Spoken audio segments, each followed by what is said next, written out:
राधे राधे सगळ्यांना. घर बुकिंग करायला जाणार आहात त्यापूर्वी तुमच्यासाठी कुठला नंबर लकी आहे हे जाणून घ्या, कारण हे खूप जास्त महत्त्वाचं आहे.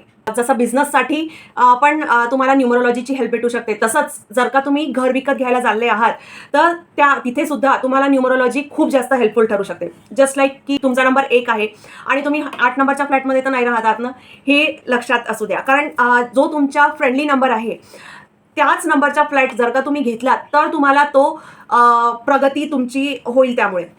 आणि जर का इवन तुम्ही असं नाही की तुम्ही ते विकतच घेत आहात ती फ्लॅट किंवा ती वास्तू, तुम्ही जर का रेंटनी जरी घेत आहात तरी पण तो तुमच्यासाठी चांगला आहे की नाही आहे हे पण खूप जास्त महत्त्वाचं आहे. दिवसापूर्वीच माझ्या भाचा आहे त्याच्यासोबत कम्युनिकेशन चालू होतं, तर त्यांनी फक्त एक क्युरिओसिटी म्हणून त्याने विचारलं, म्हणे आत्या असं पण असतं का की आपण ज्या वास्तूमध्ये राहतो त्या नंबरचा, त्या वास्तूच्या नंबरचा सुद्धा इम्पॅक्ट आपल्या लाईफवर होतो?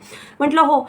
तर म्हणे असं असू शकतं का की मी प्रिव्हियसली ज्या फ्लॅटमध्ये होतो ती वास्तू माझ्यासाठी चांगली नव्हती, कारण मला असं वाटतं की तिथे गेल्यानंतर माझा सगळ्या गोष्टीमध्ये माझं नुकसान झाला, मला बिझनेसमध्ये नुकसान झाला.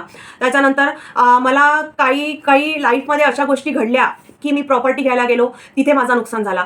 त्याच्यानंतर मी जिथे कुठे पैसा इन्व्हेस्ट केला तिथे माझं नुकसान झालं, प्रत्येक ठिकाणी माझं नुकसान झालं. तर मला त्याची फुल डेट ऑफ बर्थ माहिती नव्हती, तर मी त्याला फुल डेट ऑफ बर्थ विचारली, तर त्याने जी सांगितली तर ॲक्च्युलीमध्ये त्याच्या ती अपोजिशनमध्ये होती. तर म्हणून त्याला तो प्रॉब्लेम फेस करावा लागला. हा व्हिडिओ बनवण्यामागचा रिझन हेच की तुमच्या लाईफमध्ये पण तुम्ही असे प्रॉब्लेम्स फेस करू शकतात. सो जर का तुम्ही प्रॉपर्टी भाड्याने घेत आहात किंवा प्रॉपर्टी विकत घेत आहात तरी पण एक वेळा तुमचा तो न्यूमरोलॉजीनुसार फ्रेंडली नंबरवर आहे की नाही आहे हे नक्की जाणून घ्या. आणि त्यासाठी जर का तुम्हाला माझ्या गायडन्सची आवश्यकता असेल तर माझ्या तर सगळ्या डिस्क्रिप्शन बॉक्समध्ये डिटेल्स दिलेले आहे, किंवा तुम्ही अजूनही कुठल्या न्यूमरोलॉजिस्टकडे जाऊ शकता. फक्त तो न्यूमरोलॉजिस्ट एकच आहे सजेशन की तो न्यूमरोलॉजिस्ट ऑथेंटिक असला पाहिजे, तो तुम्हाला बरोबर नॉलेज देईल. असं जर का तुम्हाला वाटत असेल तर तुम्ही त्याच्याकडे जा, otherwise you can connect with me. Radhe Radhe.